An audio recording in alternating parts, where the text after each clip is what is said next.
working on GMetrix Word Expert Practice Exam 2. We're currently on Project 3 called Rock Crawling.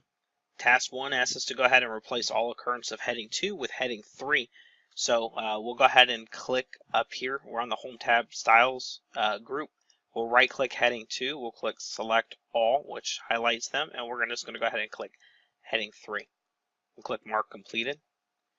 Task 2 asks us to go ahead and modify the hyperlink style. So we're still in the styles group. If you click here, you may not see hyperlinks. What you need to do is click the dialog box here and scroll down to hyperlink. From here, we can right click that hyperlink and click modify.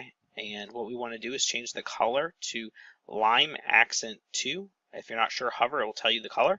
And it says only in this document. We'll click OK, and we'll close out of this. Click Mark Completed. Task 3 asks us to go ahead and keep lines together. So in here, we're going to go ahead and hit Control A to select the entire text in the document. We're on the Home tab, the Paragraph Dialog group. We're in the Paragraph group. We're going to go ahead and click the Paragraph Dialog box, and then we're going to click Line and Page Breaks.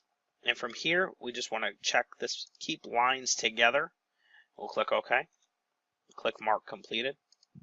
Task 4 asks us to go ahead and mark all rock crawling as index entry. So we'll go ahead and click Control F, or if you're on the Home tab, you can click Find. We'll type in rock crawling,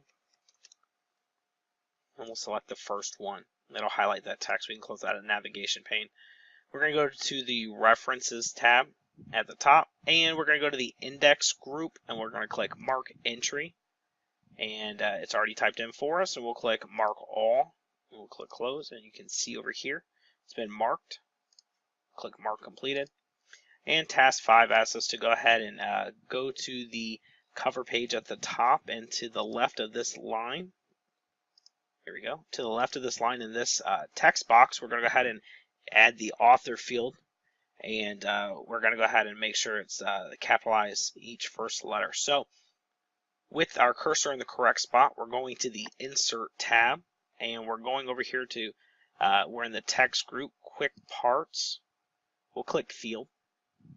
In this group, we'll click Author, and we'll click First Capital, and it tells us to go ahead and click OK from here. We'll click Mark Completed.